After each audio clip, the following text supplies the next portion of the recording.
Hello hi dear friends, സമയം ഇപ്പോൾ രാവിലെ 10:30 മണി. രാവിലത്തെ ബ്രേക്ക്ഫാസ്റ്റൊക്കെ കഴിഞ്ഞ് ഞാനൊന്ന് പുറത്തോട്ട് പോകുന്നു. ഇന്ന് വിഷ്ണുമോനോടൊപ്പം ഒരു സ്കൂട്ടർ സവാരിയാണ്. അധികം ദൂരേക്കൊന്നും അല്ല കേട്ടോ പോകുന്നത്, വളരെ അടുത്തുള്ളൊരു ചന്തയിലേക്കാണ് പോകുന്നത്. അത്യാവശ്യ ഘട്ടത്തിലൊക്കെ പെട്ടെന്ന് പോകാൻ പറ്റുന്ന ഒരു സ്ഥലമാണ്. നമ്മുടെ വീടിന് വളരെ വളരെ അടുത്താണ് ഒരു ലോക്കൽ മാർക്കറ്റ്. ഫ്രീസറിൽ മീനൊന്നും സ്റ്റോക്കില്ല. സത്യം പറഞ്ഞാൽ ഉച്ചക്കലത്തേക്ക് കംപ്ലീറ്റ് വെജിറ്റേറിയൻ ഫുഡ് കഴിക്കേണ്ടി വരും. അപ്പോൾ വിഷ്ണുവിന് നെത്തോലി ഫ്രൈ ഒക്കെ കിട്ടിയാൽ കൊള്ളാമെന്നുണ്ട്. അപ്പോൾ കുറച്ച് കപ്പയും പിന്നെ അയല മീനും ഒക്കെ കഴിക്കണം എന്നുള്ളൊരു മൂഡുമുണ്ട് എനിക്ക്. എന്നാൽ പിന്നെ ചന്തയിൽ പോയി പെട്ടെന്ന് എന്തെങ്കിലും മേടിച്ചിട്ട് വരാമെന്ന് വിചാരിക്കുന്നു.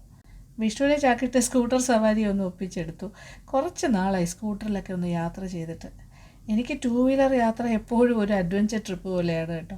കാര്യം ചുറ്റും കാണുന്ന കാഴ്ചകളും പിന്നെ ആൾക്കാരും വാഹനങ്ങളൊക്കെ അടുത്തടുത്തിങ്ങനെ നമ്മൾ തൊട്ട് പോകുന്ന പോലെ തോന്നില്ലേ, അതെനിക്ക് ശരിക്കും പറഞ്ഞാൽ ചെറിയൊരു പേടിയുണ്ട്, പക്ഷേ ഒരു ഭയങ്കര ഒരു ത്രില്ലുമാണ്. അതുകൊണ്ട് എനിക്കിഷ്ടമാണ് സ്കൂട്ടറിലൊക്കെ പോകാനായിട്ട്. 2 വീലേഴ്സ് പൊതുവേ ഇഷ്ടമാണ്. 2 വീലർ ഓടിക്കാനൊന്നും എനിക്കറിയില്ല, പക്ഷേ എനിക്ക് യാത്ര ചെയ്യാൻ ഇഷ്ടമാണ്. സവാരി റോഡിലൊക്കെ നല്ല തിരക്കുണ്ട്, പക്ഷേ കുഴപ്പമില്ല, നല്ല രസമുണ്ട് ഇങ്ങനെ സ്കൂട്ടർ യാത്ര. അങ്ങനെ ചന്ത എത്തിക്കഴിഞ്ഞു. നമ്മുടെ റെയിൽവേ ട്രാക്കിൻ്റെ സൈഡിലാണ് കേട്ടോ ഈ ചന്ത. ഇന്ന് ചന്തയിൽ കുറച്ച് തിരക്ക് കുറവാണല്ലോ. സമയമായി വരുന്നതല്ലേ ഉള്ളൂ. ഒരു 11:30 ആകുമ്പോഴാണ് ഇവിടെ ഭയങ്കര തിരക്കായിരിക്കും.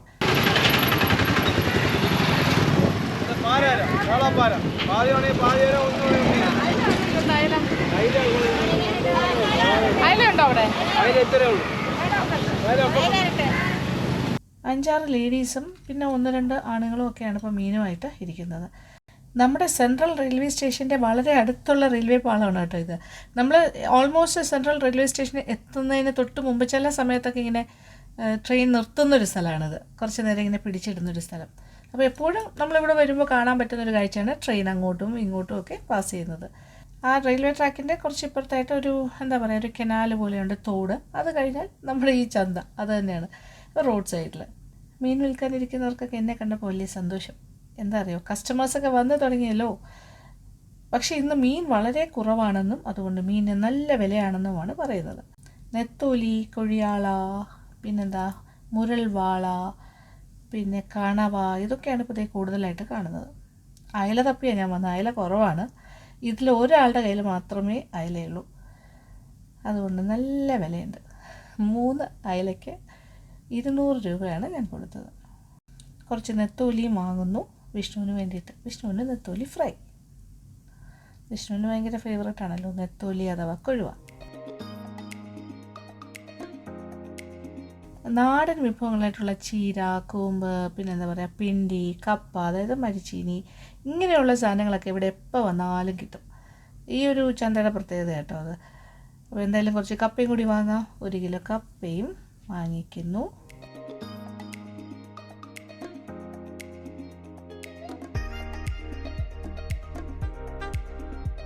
അങ്ങനെ വിചാരിച്ച പോലെ തന്നെ പ്രതീക്ഷിച്ച് വന്ന കാര്യങ്ങളൊക്കെ എനിക്ക് കിട്ടിയിട്ടുണ്ട്. അയല കിട്ടി, നെത്തോലി കിട്ടി, കപ്പ കിട്ടി. ഇനി നേരെ വീട്ടിലേക്ക്.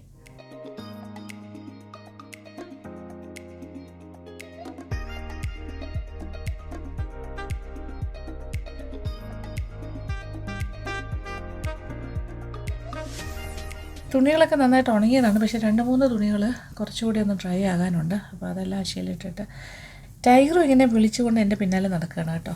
അപ്പോൾ പച്ചമീൻ ക്ലീൻ ചെയ്ത സമയത്ത് അയലയുടെ പാർട്സൊക്കെ കൊടുത്തിരുന്നു. അവന് അതാണ് ഇഷ്ടം. പക്ഷേ കുറച്ച് നേരമായി, ഇപ്പോൾ വീണ്ടും വിശക്കുന്നു തോന്നും. അപ്പോൾ ഞാൻ മാറ്റി വെച്ചിരുന്ന കുറച്ച് ചിക്കൻ്റെ എല്ലും എല്ലാം കൂടി അവന് കൊടുക്കുകയാണ്. കഴിക്കട്ടെ അല്ലേ, പാവം. അപ്പോൾ ഞാൻ എന്തായാലും എൻ്റെ ഉച്ച ഊണിനുള്ള പരിപാടികൾ തുടങ്ങാൻ പോകുന്നു. അങ്ങനെ ഉച്ചയൂണിന് വേണ്ട കാര്യങ്ങളൊക്കെ ഞാനൊന്ന് അടുപ്പിച്ച് തുടങ്ങിയിട്ടുണ്ട്. അയലയും നെത്തോലിയൊക്കെ കഴുകി വൃത്തിയാക്കി എടുത്തു. ഇനി ലഞ്ച് ഉണ്ടാക്കാൻ സമയമായി. എനിക്കിപ്പോൾ ഏകദേശം ഒരു മണിക്കൂർ സമയം കിച്ചണിൽ നിന്നാൽ മതി. അതായത് അതൊരു മാക്സിമം ടൈമാണ് കേട്ടോ ഞാൻ പറഞ്ഞത്. ആ ഒരു 1 അവർ കഴിഞ്ഞാൽ എൻ്റെ ജോലിയൊക്കെ തീർത്തിട്ട് ഞാൻ പെട്ടെന്ന് തന്നെ പുറത്തിറങ്ങും. അതാണ് എൻ്റെ ഒരു ശീലം. അപ്പോൾ ഇന്നത്തെ മെനുവിനെ കുറിച്ച് ഏകദേശം ഒരു ധാരണയായിട്ടുണ്ട്. നല്ല പച്ച ഫ്രഷ് മീനായിരുന്നു കേട്ടോ അയല. അപ്പോൾ അയലയും പച്ചമാങ്ങയും ചേർത്തൊരു അയലക്കറി, പിന്നെന്താ കപ്പ ഉടച്ചത്, പിന്നെ നെത്തോലി ഫ്രൈ, പിന്നെ ഒരു തോരനൊക്കെ വെക്കണം. എന്തായാലും നാടൻ ഫുഡിനോടാണ് എനിക്ക് കൂടുതലിഷ്ടം. പിന്നെ ഇവിടെ എല്ലാവർക്കും നാടൻ ഫുഡ് ഇഷ്ടവുമാണ്. അപ്പോൾ ഓരോന്നോരോന്നായിട്ട് ഉണ്ടാക്കി തുടങ്ങാം.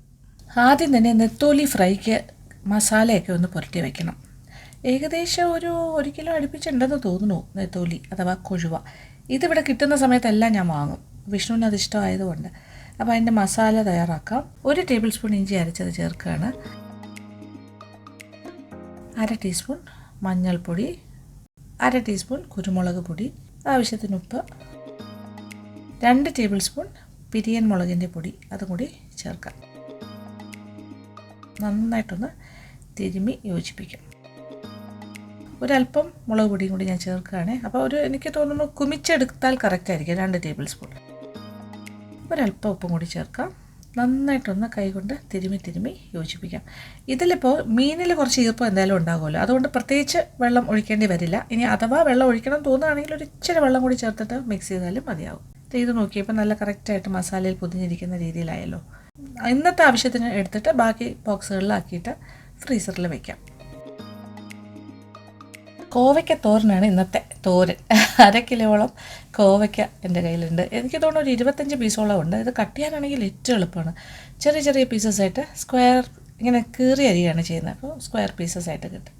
വട്ടത്തിന് വേണമെങ്കിലും അരിയാം കേട്ടോ, കുഴപ്പമില്ല.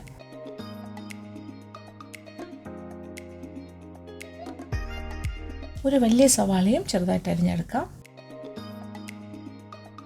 പച്ചമുളക് 1 അതുപോലെ തന്നെ അരിയാം. തേങ്ങ ചിരകിയത് ഏകദേശം ഒരു കപ്പോളം എടുത്തിട്ടുണ്ട്.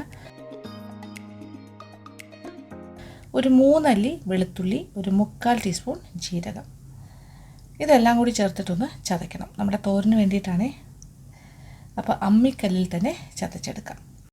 അമ്മിക്കല്ലിൽ വെച്ച് ചതയ്ക്കുന്നതാണ് എനിക്ക് സത്യം പറഞ്ഞാൽ ഇഷ്ടം. അപ്പോൾ തോരൻ, അവിയൽ, ഇങ്ങനെ ഒരുപാട് അരയ്ക്കേണ്ടാത്ത കാര്യങ്ങൾ, ചമ്മന്തി, ഇതൊക്കെ ഞാൻ അമ്മിക്കല്ലിൽ അരയ്ക്കാനാണ് മാക്സിമം നോക്കുന്നത്. അതെനിക്കിഷ്ടമാണ് കേട്ടോ. കല്ലിലേക്ക് ജീരകം, വെളുത്തുള്ളി, പിന്നെന്താ കുറച്ച് തേങ്ങ, ഇതെല്ലാം കൂടി വെച്ചിട്ട് ആദ്യം ഒന്ന് ചതയ്ക്കും.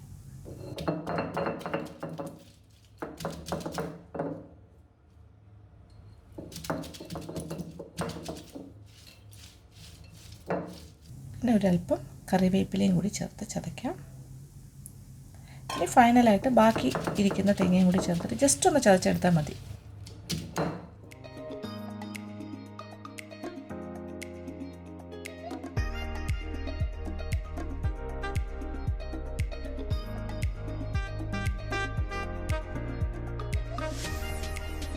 ഒരു കപ്പ ഉടച്ചതും കൂടി ഉണ്ടാക്കണം എന്നൊരാഗ്രഹം കേട്ടോ. അപ്പോൾ കപ്പ എന്ന് പറഞ്ഞാൽ ഒരു വലിയ കപ്പയായിരുന്നു.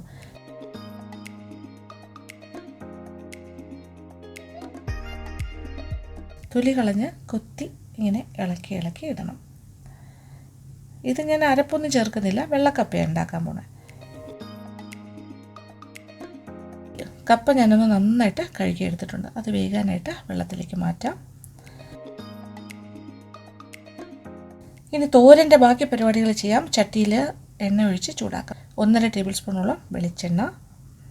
എണ്ണ ചൂടായി തുടങ്ങി. 1 ടീസ്പൂൺ കടുക് പൊട്ടി തുടങ്ങിയിട്ടുണ്ട്. 2 വറ്റൽ മുളക്, കറിവേപ്പില. ഇനി അരിഞ്ഞു വെച്ചിരിക്കുന്ന ഒരു സവാള ഒന്ന് വഴറ്റി കൊടുക്കാം. പച്ചമുളകും കൂടി ചേർത്തിട്ട് ഒന്ന് വഴറ്റാം. കോവയ്ക്ക അരിഞ്ഞതും ചേർക്കാം. ഇനി 2 മിനിറ്റ് ഒന്ന് വഴറ്റാം. 1/2 ടീസ്പൂൺ മഞ്ഞൾപ്പൊടിയും,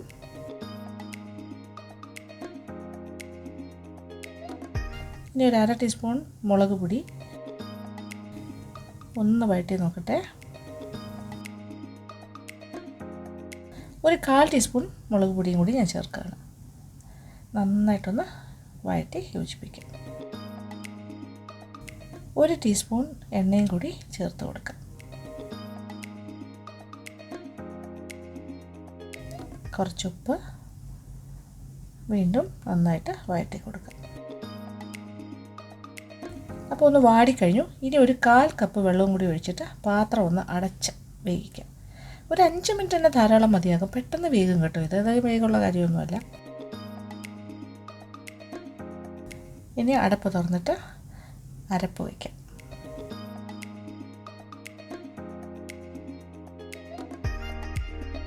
അരപ്പ് കോവയ്ക്കയുടെ മുകളിലേക്ക് വെച്ചിട്ട് ചുറ്റുമുള്ള കോവയ്ക്ക കൊണ്ട് ഞാനിങ്ങനെ കവർ ചെയ്ത് കൊടുക്കുന്നത് നോക്കി. ഇങ്ങനെയാണ് സത്യത്തിൽ നമ്മൾ ആവി കയറ്റുന്നത്. അതായത് അത് സ്റ്റീം വഴിയാണ് ആ ഒരു അരപ്പിൻ്റെ പച്ചച്ചുവയൊക്കെ മാറേണ്ടത്.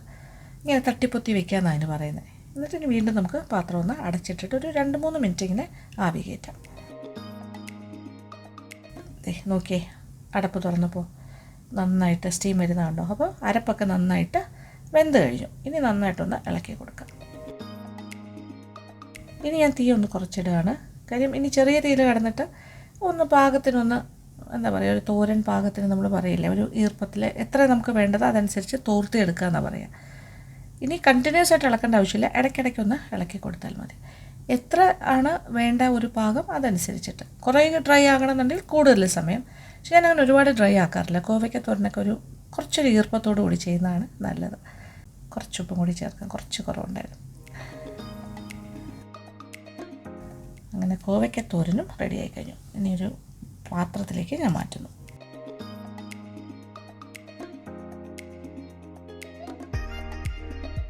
അപ്പോൾ കപ്പ നന്നായിട്ട് തിളച്ച് തുടങ്ങി. ഇനി ആ വെള്ളം ഊറ്റി മാറ്റിയിട്ട് പുതിയ വെള്ളം ഒഴിച്ചിട്ട് വീണ്ടും ഒന്നുകൂടി ഒന്ന് അടുപ്പിലേക്ക് വയ്ക്കാം. ഇച്ചിരി ഉപ്പും കൂടി ചേർത്ത് കൊടുക്കാം. ഇങ്ങനെ ചെയ്യുന്നത് എന്താണെന്ന് വെച്ചാൽ അതിൽ ഒരു കയ്പ്പ് രസം എന്തെങ്കിലും ഉണ്ടെങ്കിൽ പോകാനാണ്. ഇത് പെട്ടെന്ന് വേകുന്ന കപ്പയാണ്, അതുകൊണ്ട് ഇനി അധിക സമയമൊന്നും വേവിക്കേണ്ട ആവശ്യമില്ല.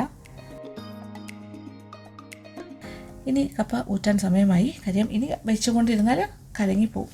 ഇത് പെട്ടെന്ന് വേകുന്ന കപ്പയാണ്. അപ്പോൾ ഊറ്റിയ കപ്പയും ദൈ റെഡി. ഇനി അരപ്പൊന്നും ഇടുന്നില്ലല്ലോ, അതുകൊണ്ട് കുറച്ച് കറിവേപ്പില, ഇച്ചിരി പച്ച വെളിച്ചെണ്ണ, ഇത്രയും മതി. ഇനി കുറച്ച് തേങ്ങാ ചിരകിയത്, അതായത് അരപ്പായിട്ടല്ല, ഒരു 1/4 കപ്പ് തേങ്ങാ ചിരകിയതും കൂടി ചേർക്കും. നന്നായിട്ടൊന്ന് ഇളക്കി കൊടുക്കാം. ഇത് ഇളക്കുമ്പോൾ തന്നെ കാണാം നന്നായിട്ട് കുഴഞ്ഞ് വരുന്നത്. കണ്ടില്ലേ, നല്ല വെണ്ണ പോലെ വേകുന്ന ഒരു കപ്പയാണ്. വെണ്ണ പോലെ തന്നെ ഇരിക്കുന്നത്. ഇച്ചിരി ടേസ്റ്റ് ചെയ്ത് നോക്കട്ടെ. കുറച്ച് ഉപ്പിൻ്റെ ഒരു കുറവുണ്ട്. ഇച്ചിരി ഉപ്പും കൂടി ചേർത്ത് കൊടുക്കാം. നല്ല മഷി പോലെ വേകുന്ന നല്ല ഒന്നാം തരം വെള്ളക്കപ്പ ഇവിടെ റെഡി. നല്ല പച്ച അയല കിട്ടിയ ദിവസമല്ലേ, അപ്പോൾ കുറച്ച് പച്ച മാങ്ങ ഇട്ട് ഒരു അയല കറി ഉണ്ടാക്കിയാലോ. മാങ്ങയിട്ട മീൻ കറി. അപ്പോൾ ചട്ടിയിലേക്ക് ഞാൻ കുറച്ച് മാങ്ങയുടെ കഷ്ണങ്ങൾ, അപ്പോൾ മാങ്ങയുടെ പുളി അനുസരിച്ചിട്ടാണ്. ഇത് ഒരുപാട് പുളിയുള്ള മാങ്ങയല്ലായിരുന്നു, അതുകൊണ്ട് തന്നെ ഒരു മാങ്ങയുടെ പകുതിയോളം ഞാൻ എടുത്തിട്ടുണ്ട്. 2 തൊണ്ടൻ മുളക് 2ആയിട്ട് മുറിച്ചതും, ഒരു 4 പച്ചമുളക്, പിന്നെ ഏകദേശം 1 ടേബിൾ സ്പൂണോളം ഇഞ്ചി ചെറുതായി അരിഞ്ഞത്, 1.5 ടേബിൾ സ്പൂൺ നിറച്ച് പിരിയൻ മുളകിൻ്റെ പൊടി. നന്നായിട്ടൊന്ന് മിക്സ് ചെയ്യാം. ഇനി കുറച്ച് തേങ്ങാപ്പാൽ, 2ാം പാലിൻ്റെ അയവിലുള്ള തേങ്ങാപ്പാൽ മതി. ഏകദേശം ഒരു 2-2.5 കപ്പോളം ഒഴിക്കാം. ഒരു 1/2 ടീസ്പൂൺ മഞ്ഞൾപ്പൊടിയും കൂടി ചേർക്കുകയാണെ നന്നായിട്ട് ഇളക്കി യോജിപ്പിക്കുന്നു. ആവശ്യത്തിന് ഉപ്പ്. അപ്പോൾ അരപ്പൊക്കെ തിളച്ച് തുടങ്ങി. ഞാനിനി മീൻ കഷ്ണങ്ങൾ അതിലേക്ക് നിരത്തി ഇങ്ങനെ ഇടുകയാണ്. അപ്പോൾ മീനിൻ്റെ തലയൊക്കെ ഉണ്ട് കേട്ടോ, എല്ലാം 4 മീനാണ്, 4 വലിയ അയല.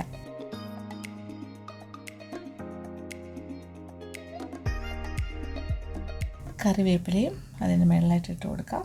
അപ്പോൾ നന്നായി തിള വന്നു തുടങ്ങിയിട്ടുണ്ട്. ഇനി കുറച്ച് ഉപ്പും കൂടി ചേർക്കാം. നോക്കി, മീൻ കറി ഈസ് ഓൾമോസ്റ്റ് റെഡി. ചാറൊക്കെ ഇങ്ങനെ കുറുകി കഴിഞ്ഞു, കഷ്ണങ്ങളൊക്കെ പാകത്തിന് വെന്തിട്ടുണ്ട്. നോക്കി, മീൻ കറി ഈസ് ഓൾമോസ്റ്റ് റെഡി. ഇനി 1ാം പാലും കൂടി ചേർക്കുകയാണ്. ഒരു 1/2 കപ്പോളം ചേർത്തു. ഇനി ചെറിയ തീയിൽ കിടക്കട്ടെ. ഒരല്പം ഉപ്പിൻ്റെ കുറവുണ്ട്, അതും കൂടി ചേർത്ത് കൊടുക്കും. ഇനി നമ്മുടെ മാങ്ങയിട്ട് അയലക്കറി ഒന്ന് താളിക്കാം. ഈ മീൻ കറിയുടെ ഏറ്റവും വലിയ ഹൈലൈറ്റ് എന്ന് പറയുന്നത് ഈ താളിപ്പാണ് കേട്ടോ. നല്ല ശുദ്ധമായ വെളിച്ചെണ്ണ, ഏകദേശം ഒരു 1.5 ടേബിൾ സ്പൂണുണ്ട്. എണ്ണ ചൂടായി തുടങ്ങി.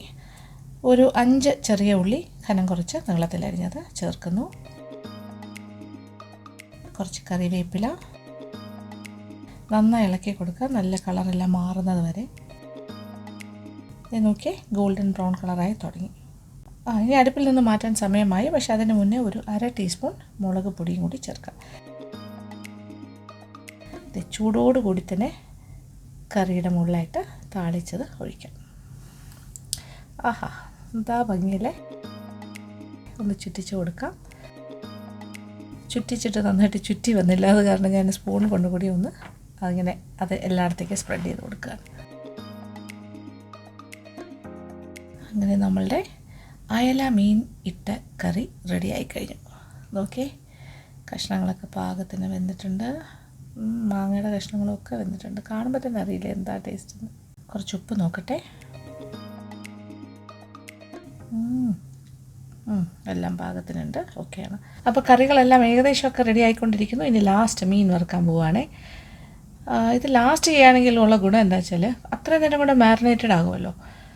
അപ്പോൾ എണ്ണ ചൂടാക്കാം. എണ്ണ ചൂടായി തുടങ്ങി. മസാലയിൽ പൊതിഞ്ഞിരിക്കുന്ന നെത്തോലി അഥവാ കൊഴുവ നിരത്തി കൊടുക്കുന്നു. ഇതിന് ഒരു സൈഡ് നല്ല ക്രിസ്പി ബ്രൗൺ ആയിട്ട് മൂക്കണം. അപ്പോൾ ഏകദേശം നന്നായിട്ട് മൂത്ത് കഴിഞ്ഞു. അപ്പോൾ തിരിച്ചിടാൻ പോകുന്നതിന് മുന്നേ ഞാനിപ്പോൾ കുറച്ച് കാര്യങ്ങൾ ചേർക്കുകയാണ്. അതായത് ചെറിയ ഉള്ളിയും വെളുത്തുള്ളിയും ചതച്ചത്, ഏകദേശം ഒരു 4-5 ചെറിയ ഉള്ളി ചതച്ചിട്ടുണ്ട്. അത് അതിൻ്റെ തൊലിയോടുകൂടി, ഇച്ചിരി തൊലി ഇരുന്നാലും കുഴപ്പമില്ല. പിന്നെ അതുപോലെ വെളുത്തുള്ളി, അതും കുറച്ച് സ്കിന്നോട് കൂടിയാണ് ചതച്ചിരിക്കുന്നത്. ഇങ്ങനെ വെതറി കൊടുക്കാം. ഇപ്പം തന്നെ ഒരു മണമൊക്കെ വന്നു തുടങ്ങും കേട്ടോ.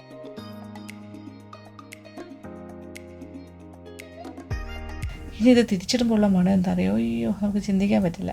നല്ല മണമാണ്. ഒരു സൈഡിലേക്ക് തിരിച്ചിട്ട് കൊടുക്കാം. ഒരു സൈഡ് നന്നായിട്ട് മുരിഞ്ഞിട്ടുണ്ട്.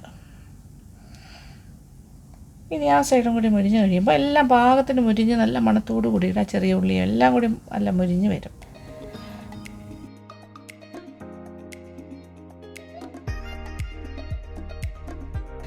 അപ്പോൾ ഇനി പാത്രത്തിലേക്ക് മാറ്റുന്നു.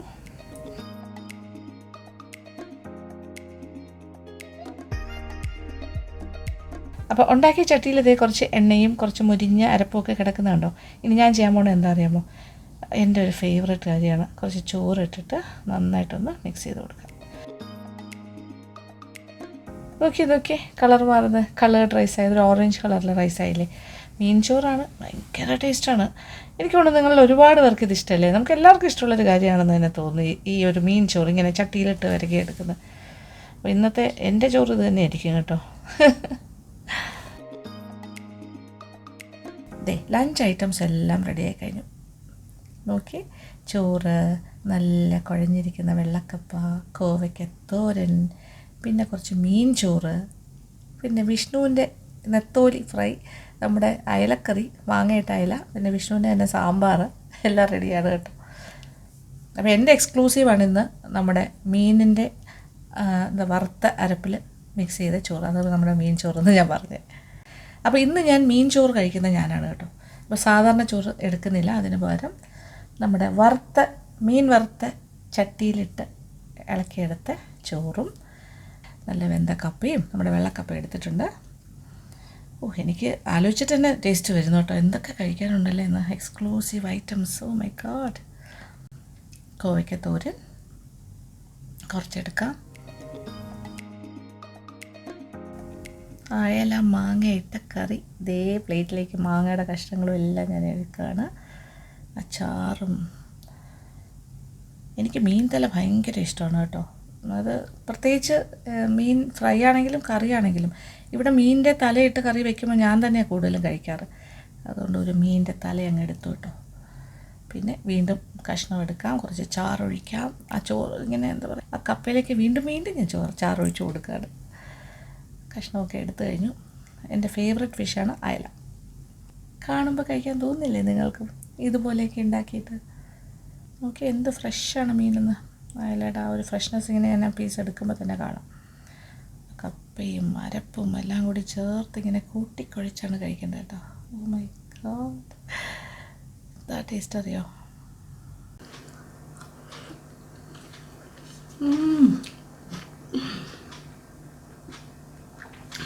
ഒരു രക്ഷയില്ലാത്ത ടേസ്റ്റാണ്. അതായത് ഇത് നോക്കിയാൽ പച്ചമാങ്ങ അയല എന്ന് പറഞ്ഞാൽ എൻ്റെ ഫേവറേറ്റ് ഫിഷാണ് കേട്ടോ. നല്ല ഫ്രഷ് കിട്ടുകയും ചെയ്തു. ആ ഫ്രൈ ആയിട്ടും കറിയായിട്ടും എല്ലാം എനിക്ക് ഇഷ്ടമാണ്. ആൻഡ് കപ്പ നമ്മുടെ വീട്ടിലെ പണ്ട് തൊട്ട് അച്ഛൻ്റെ അമ്മയുടെ വീട്ടിൽ ഞാൻ താമസിക്കുന്നത്, അതായത് ബിഫോർ മാരേജ് ഓൾസോ, ഞങ്ങളുടെ വീട്ടിലൊരു രീതി അനുസരിച്ച് എല്ലാ ദിവസവും എന്തെങ്കിലും ഒരു കാര്യം, ഒന്നുകിൽ ചക്ക അല്ലെങ്കിൽ കപ്പ മരിച്ചിനി മസ്റ്റാണ്. എൻ്റെ അച്ഛന് ഭയങ്കര നിർബന്ധമാണത്, ഇഷ്ടമായതുകൊണ്ട് വേണം എന്നൊക്കെ. ആ ഒരു ശീലമായിരിക്കും. നമ്മുടെ വീട്ടിലും പറ്റുന്ന ദിവസങ്ങളിലെല്ലാം ഒന്നുകിൽ മരിച്ചീനി അല്ലെങ്കിൽ ചക്കയുടെ സീസണാണെങ്കിൽ ചക്ക ഉണ്ടാവും. ഫിഷ് ഫ്രൈ കഴിച്ചില്ലെങ്കിൽ എന്താ, ഫിഷ് ഫ്രൈയുടെ ചട്ടിയിലിട്ട് വിറകി ചോറല്ലേ ഞാൻ കഴിക്കുന്നത്. അപ്പോൾ ഇപ്പോൾ ഇതാണ് എൻ്റെ ഒരു രീതി. രാവിലെ എന്നെ എഴുന്നേറ്റ് ജോലിയെല്ലാം തീർത്തിട്ട് പോയി കുളിച്ചിട്ട് അപ്പോൾ ഒന്ന് വേർക്കുമല്ലോ നന്നായിട്ട്. അത് കുളിച്ച് കഴിഞ്ഞിട്ടാണ് ഭക്ഷണം കഴിക്കുന്നത്.